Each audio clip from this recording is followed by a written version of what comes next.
Am I the jerk for dropping out of my sister-in-law's wedding party because I didn't want to cover up my tattoos? Posted by you/dependent laugh 4765. I, 25F, was set to be a bridesmaid for my sister-in-law, 31F, for her upcoming wedding. My sister-in-law can be a control freak and has a tendency to set expectations that are sometimes pretty unrealistic or inconsiderate. As you would imagine, this applied to what she requested of her bridesmaids for her wedding. I know people have differing opinions when it comes to bridesmaids' dresses, but I'm someone who believes that the bride should have the final say since it is her day, especially if the bridesmaids' dresses are being paid for. However, regardless of who is paying, I also think brides should be mindful that if they want everyone to wear the exact same dress, it would be respectful to check if everyone is comfortable with certain styles, especially if there are people in the group who prefer to dress more modestly. In this specific situation, all the bridesmaids had to pay for their dresses, which I obviously didn't mind. Here's the thing, my sister-in-law asked her 3 closest friends first and had already decided on the dress for everyone to wear before she asked me. I had no expectation that she would ask me, so I had no input on what they picked. For context, I dressed pretty modestly, especially at church, and this is a church wedding. The dress they picked out was pushing my personal comfort level. It was a lilac chiffon, one-shoulder, floor-length dress with a slit that goes way above the knee, basically up to where most of my upper thigh would be exposed. I didn't want to make a big deal about it because they had already decided, and since it's what my sister-in-law really wanted, I kept my concerns to myself. I low-key wish we had all decided together, especially since 3 more people, including myself, were asked to be bridesmaids after the initial decision. Even though the dress wasn't within my modesty standards, I still decided to go along with it because I didn't want drama and just wanted to make her happy. My plan was to change after the festivities during the reception, which a couple of other bridesmaids had also planned to do, and my sister-in-law didn't mind. I thought things were going to be okay until my sister-in-law told me last week that she didn't want my tattoos to be noticeable and wanted them covered because it would be inappropriate for the church and the pictures. I have tattoos on my wrists, shoulders, and back. The tattoos on my shoulders and back are not small, they're very noticeable with the dress that was chosen. She told me she'd been concerned about them showing because of the dress. Keep in mind, she knows about my tattoos, and the dress was still chosen knowing they would show. I was annoyed, but since I had already paid for the dress, I asked if I could wear a shawl. She said no because she didn't want me to stand out from the rest of the group, especially since I'm not the maid of honor. She then suggested a foundation product to cover my tattoos, which costs around $40 to $50. I'm not going to spend that much on a product I'll never use again, and there's a chance it could get on the dress and make a mess.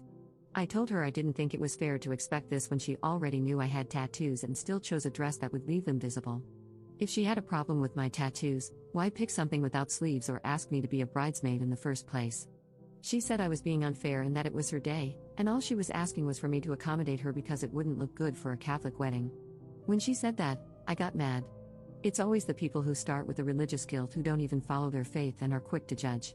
My sister-in-law has done and continues to do things that wouldn't be considered acceptable for a practicing Catholic, but I've never judged her because I have a past too and still struggle. For her to say it wouldn't be appropriate for a Catholic wedding felt hypocritical and made me feel like I was somehow going to make the ceremony unholy just because of my tattoos. I got my tattoos during a time when I had walked away from my faith, but I've come back to it and am pretty devout now, despite my struggles and shortcomings. For her to accuse me of being unaccommodating was beyond me because she already knows how I dress now, especially in a church setting. I even cover my hair at church. Still, I pushed aside my convictions and preferences to wear this dress for her because I wanted to keep the peace and avoid making a fuss. When I told her all of this, she started making comments about how I was being selfish for not using the foundation. Then she proceeded to say the dress looks trashy on me anyway because of my body. I'm on the curvy side and, unfortunately, have a large chest, so certain styles emphasize my chest and make me look bigger. That's just how the dress fits me. I'm not trying to brag, in fact, I personally don't like it. That's why I'm mindful of how I dress, but it's not like I can control how this particular dress looks on me. This is also why I prefer to dress more modestly. I ended the conversation by telling her that if this was going to continue to be an issue, I didn't want to trouble her further and thought it would be best if she chose someone else as a bridesmaid. I feel bad for stepping down, but her wedding is still 5 months away, and I think it's better if I'm no longer part of the bridal party. Am I in the wrong here? Edit. Just to clarify something, in response to some comments that wasn't mentioned in this post earlier, this sister-in-law is my husband's sister. None of my brothers are married. Trust me, I would have responded to her a little differently if that were the case, but since she is my husband's blood, it's his job to put her in check, which he already did. I can totally make another post to share what happened in that conversation between the two of them, but I'm not sure if I want to because it's a lot to unpack. Thank you for the comments, they've definitely made me feel better about my decision instead of feeling bad. Update 2 days later. I was debating whether or not to post this, but since a decent number of you asked and wanted to know, I decided I might as well spill the tea for all of you equally chismoso people like myself. Before I dive into my husband confronting her, I should provide some background on my overall experience with my relationship with my sister-in-law. In the beginning of my initial post, I talked about how she has a tendency to be controlling and to set very unrealistic expectations that influence the way she treats other people. Let me make one thing clear, she and I were very close at one point, or so I thought. I treated her like my own older sister, she has even seen me at some of my worst moments since I've been with her brother. But even then, I knew about her toxic behaviors. Part of me always prayed she would grow and do better with time. Almost 7 years later, and she proves me wrong every time. In the years I've known her, I've noticed how she prides herself on being the favorite child among her, my husband, and their brother. I didn't grow up with my half-siblings and was very much an only child, so I never really understood the dynamics between siblings or the competitiveness for parental approval and praise.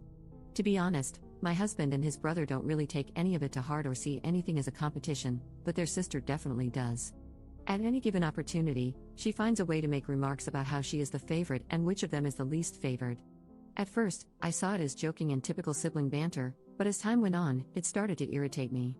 It especially doesn't help that I notice my in-laws don't even realize they play favorites and enable her behavior. For example, if my sister-in-law makes an out-of-pocket remark or comment at family gatherings, you know, the kind of comment that would earn you a smack if you said it to the wrong person, they never say anything to her. But heaven forbid my husband or his brother make a joke about something, then they get worked up. It's clear that because they don't treat all the siblings equally, she really does think she can act however she wants. I won't go into detail, but she has done things in the past that only prove that as long as things are going in her favor regarding her parents' approval, they are very religious. For context, she has no problem outing or screwing over her brothers. My husband has kept a lot of her dirty secrets, and in a moment of vulnerability, when he trusted her, she turned around and told my in-laws everything so she could look like the older sibling who cares enough to tell their parents what's going on with him, even though she has done far worse that would infuriate my in-laws. You might be asking, why not say anything to them as payback? My husband and I are the type of people who don't believe stooping to her level would achieve anything. Plus, they're not my secrets to tell, that's between her and God and whether or not she ever comes clean to her parents.